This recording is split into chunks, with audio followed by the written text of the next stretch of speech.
لله كفى وسلام على عباده الذين اصطفى أما بعد فقد قال الله تعالى إن الأرض يرثها عبادي الصالحون. جب سر میں ہوائے طاعت تھی سرسبز شجر امید کا تھا، جب سرسر عشیاں چلنے لگی اس پیڑ نے پھلنا چھوڑ دیا. اللہ کی راہ بھی ہے کھلی، آثار و نشاں سب قائم ہیں. اللہ کے بندوں نے لیکن اس راہ پہ چلنا چھوڑ دیا.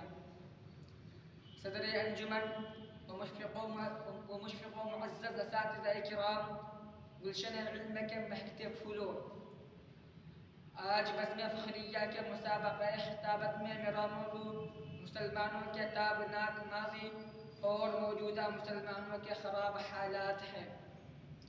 سامعین باتمکین، ذرا آپ اس زمانے کا تصور کریں. ایک تنہا 40 سالہ انسان نے اسلام کی آواز بلند کی اور صرف 23 سال میں وہ آواز اتنی دور تک پہنچ گئی کہ تاریخ اس کی مثال دینے سے قاصر ہے. وہی اسلام کے شیر دل جنہوں نے اسلام کا پرچم لہراتے ہوئے دنیا کی 2 سپر پاور طاقتیں قیصر و کسریٰ کے محلوں اور قلعوں میں اپنے نعرہ تکبیر سے زلزلہ برپا کر دیا تھا. وہی اسلام کے نوجوان سپوت ہی تو تھے جنہوں نے برسوں سے غلامی میں جکڑی ہوئی مظلوم انسانیت کو رہائی اور آزادی کا صحرا پہنایا تھا. وہی اسلام کے نوجوان جاباز ہی تو تھے جنہوں نے دنیا سے کفر و شرک کی گھمگھور گھٹاؤں کو مٹا کر اللہ کی زمین کے ہر حصے پر امن و سلامتی اور توحید و رسالت کی شمعیں روشن کی تھی.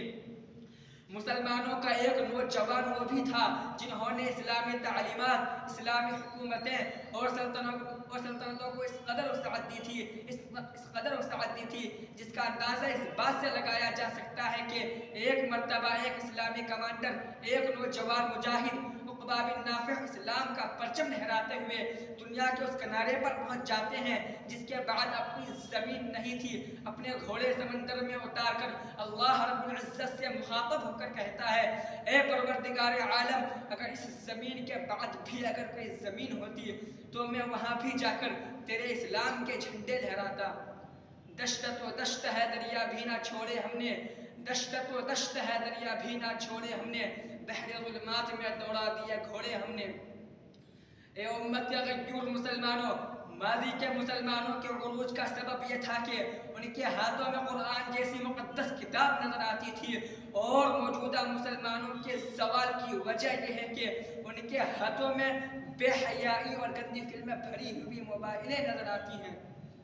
کل تک وہ مسلمان جن کے ہاتھوں میں تلواریں نظر آتی تھیں آج ان کے ہاتھوں میں کرکٹ کے بلے نظر آتے ہیں. کل تک وہ مسلمان جن کے ہاتھوں میں اخلاق سنوارنے والی کتابیں نظر آتی تھیں آج ان کے ہاتھوں میں اخلاق بگاڑنے والی فحش گندی کتابیں اور ڈائجسٹ نظر آتی ہیں. کل تک وہ نوجوان جو اسلام کا مجاہد اور لشکر اسلامی کا کمانڈر اور سپہ سالار بننے کے لیے بے چین رہا کرتا تھا آج وہ فلمی اداکار اور کرکٹر بننے کی حسرت میں تڑپ رہا ہے. کل تک وہ مسلم نوجوان جو تیروں تلواروں اور نیزوں سے کھیلتا نظر آتا تھا آج وہ فلمی اداکار اور کرکٹر بننے کی حسرت میں تڑپ رہا ہے. دے موجے حوادث ان کو بھی 2-4 تھپیڑے ہلکے سے، دے موجے حوادث ان کو بھی 2-4 تھپیڑے ہلکے سے. کچھ لوگ ابھی تک ساحل پر طوفان کا نظارہ کرتے ہیں. حاضرین عظام، ذرا ٹھہر کر غور کریں، ماضی کے مسلمان کیا تھے اور ہم کیا ہیں. وہ کتنی بلندیوں پر تھے اور ہم کتنی پستیوں میں ہیں. وہ عزت و عظمت کے کن چوٹیوں پر تھے اور ہم ذلت و رسوائی کی کن کھائیوں میں گرتے چلے جا رہے ہیں. وہ عزت و عظمت کے کن چوٹیوں پر تھے اور ہم ذلت و رسوائی کی کن کھائیوں میں گرتے چلے جا رہے ہیں. وہ اخلاق و کردار کے کن رفعتوں پر تھے اور ہم بدکاری اور بدکرداری کے کن دلدلوں میں پھنستے چلے جا رہے ہیں. اے امت کا غیور فرزندو، اٹھو اور سوچو کہ صفحہ دہر سے باطل کو مٹایا کس نے، میرے نوع انسانی کو غلامی سے چھڑایا کس نے، میرے کعبے کو جبینوں سے بسایا کس نے، میرے قرآن کو سینوں سے لگایا کس نے. تھے تو آباؤ تمہارے ہی مگر تم کیا ہو، تھے تو آباؤ تمہارے ہی مگر تم کیا ہو. ہاتھ پر ہاتھ دھرے منتظر فردا ہو، ہر کوئی مستے میں ذوق تن آسانی ہے.